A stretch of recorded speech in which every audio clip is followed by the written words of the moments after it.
Assalamualaikum warahmatullahi wabarakatuh.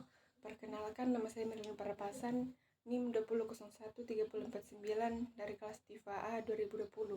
Di sini saya akan menjelaskan tentang innate dan adaptive immunity. Yang pertama, epithelial barrier. Epithelial barrier merupakan lapisan terluar dari pertahanan tubuh kita, bisa menghasilkan keringat, cairan sekat-sekat yang dapat membunuh mikroba. Membran mukosa saluran nafas ada di hidung bersambung dengan tenggorokan, kemudian paru-paru. Di sepanjang itu, walaupun sudah masuk dalam tubuh kita, tapi ada membran mukosa tetap kontak dengan dunia luar. Karena apapun dari udara yang kita hirup akan kontak dengan membran mukosa di sepanjang saluran nafas tubuh kita, sehingga virus sepanjang masih ada di hidung maupun tenggorokan, maka masih bisa ada di membran mukosa lengket. Sehingga epithelial barrier termasuk dalam innate immunity atau non-spesifik. Kemudian sel fagosites.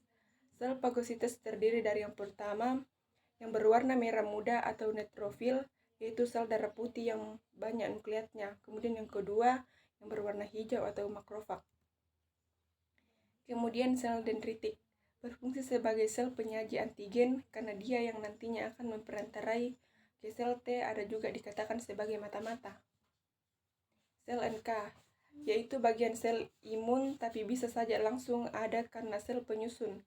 Contohnya apabila ada virus yang masuk pada organ paru-paru, maka NK sel bisa langsung membunuh sel tersebut. Kemudian komplemen. Molekul komplemen ini berfungsi untuk menghancurkan mikroba. Keempat sel tersebut bertarung sesuai dengan tugasnya, mulai dari masuknya infeksi sampai 12 jam. Setelah itu, sel dendritik dan sel makrofag akan menyeberang mencari yang namanya sel T dan sel B. Adaptive cell. Setelah 12 jam, maka adaptive immunity diaktifkan yang diperankan oleh sel B atau limfosit B dan sel T atau limfosit T. Kemudian sel B. Hari pertama sampai ketiga yaitu proses pengenalan secara langsung. Sel B mengikat musuhnya terlebih dahulu. Setelah pengenalan untuk dibuatkan senjata pada hari keempat, baru aktif sel B maupun sel T. Caranya aktif dengan memperbanyak diri. Karena musuh dalam tubuh akan membela diri lebih banyak, maka ia juga harus membela agar bisa mempertahankan tubuh.